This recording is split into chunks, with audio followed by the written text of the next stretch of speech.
Seriously, why do people not understand you? You might have this incredibly fantastic vocabulary, but you're still experiencing those awkward, real-life communication breakdowns. You say something, and the other person just stares right back at you, totally confused. Honestly, it's probably not your accent. And it's likely not the words you chose either.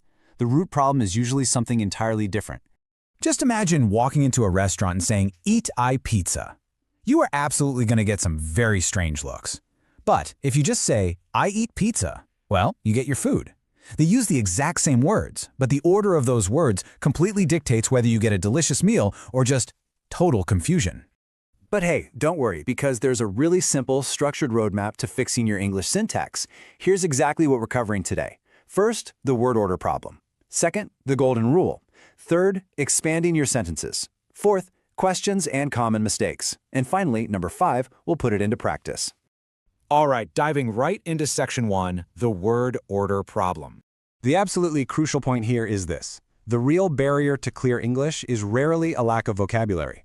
You can have the exact same perfectly good English words, but if you put them in a scrambled order, the meaning just breaks down entirely. When people don't understand you, it's highly likely your structural order has just gotten a little mixed up along the way. Moving on to section 2, the golden rule. The core of the English language is actually beautifully simple. The golden rule is just this: subject plus verb plus object. English strictly follows this sequence. Think of this as the absolute law of the land. It's the basic building block of literally every clear thought you express. If you master this structure, you instantly solve the vast majority of your communication breakdowns. It's a real game changer. Let's break this down with a really simple, relatable sentence. I eat pizza. Okay, so I is the subject, that's the person doing the action. Eat is the verb, the action itself, and pizza is the object, the thing actually receiving the action. Subject, then verb, then object. See? They lock together sequentially exactly like building blocks. Next up, section 3, expanding your sentences. Now obviously, we don't just speak in tiny 3-word sentences all day long, right? We need to add complex details. Notice how our core sentence grows step by step here.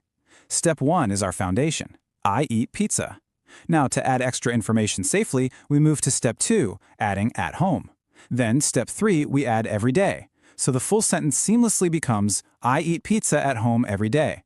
We're just systematically stacking those extra details right onto the end of our core block. And that brings us to a super vital secondary rule. When you add those details, place always comes before time. First where, then when. You eat pizza at home, okay, that's the place. Every day, that's the time. If you swap those around and say, I eat pizza every day at home, people will understand you, but it sounds quite unnatural to a native speaker. So always remember, place, then time. All right, let's jump to section 4, questions and common mistakes. Okay, let's look at adverbs for a second. You know, words like always or usually. With regular action verbs, the adverb goes right before the main verb. For example, I always eat breakfast. The word always sits right before eat. But notice the contrast with to-be verbs like am, is, or are. The adverb actually comes after. They are always happy. See how always slips in right behind the word are? It's a pretty small flip, but trust me, it makes a massive difference in sounding natural. Now, what about forming questions? Take the basic statement, you are happy. To turn this into a question, we just take the verb and flip it to sit before the subject. So the sentence logically flips to become, are you happy? The verb are just jumps right to the very front. Boom. It's a simple structural rearrangement, not some crazy new vocabulary that turns your statement into a question.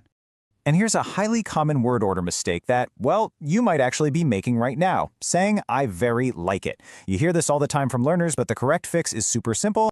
I like it very much. Errors like cramming very right before the verb are incredibly common, but they are totally fixable. Just keep your subject, verb, object intact, I like it, and push that modifier very much all the way to the very end. Finally, section 5, put it into practice. Imagine you've got a handful of scattered puzzle pieces in front of you. The words are always, I, coffee, drink, morning, in, the. I want you to mentally arrange these words using the exact rules we've just covered. Think about your subject, your verb, your object, and don't forget your place and time rules. So, can you fix this scrambled sentence? I'll actually give you a brief second here to solve the puzzle. Try to put the pieces together in your head right now. All right, let's see how you did. The correct answer is, I always drink coffee in the morning. Notice how beautifully everything fits into its designated place here? We start with our subject, I. Then our adverb, always, slips in right before our action verb, drink. Then our object, coffee. And finally, the whole thing is tied together when our time phrase, in the morning, lands perfectly at the end. If you got that right, you are already building sentences like an absolute pro. Focusing on structure is absolutely the secret weapon that makes your English sound completely natural. It's not always about memorizing more and more words, it's really about putting the words you do know in the correct order. So, I'll leave you with this to think about. What other frustrating grammar mysteries could you conquer today if you simply started treating English like building blocks? Keep practicing that structure, and I guarantee you'll be amazed at how clearly you can communicate.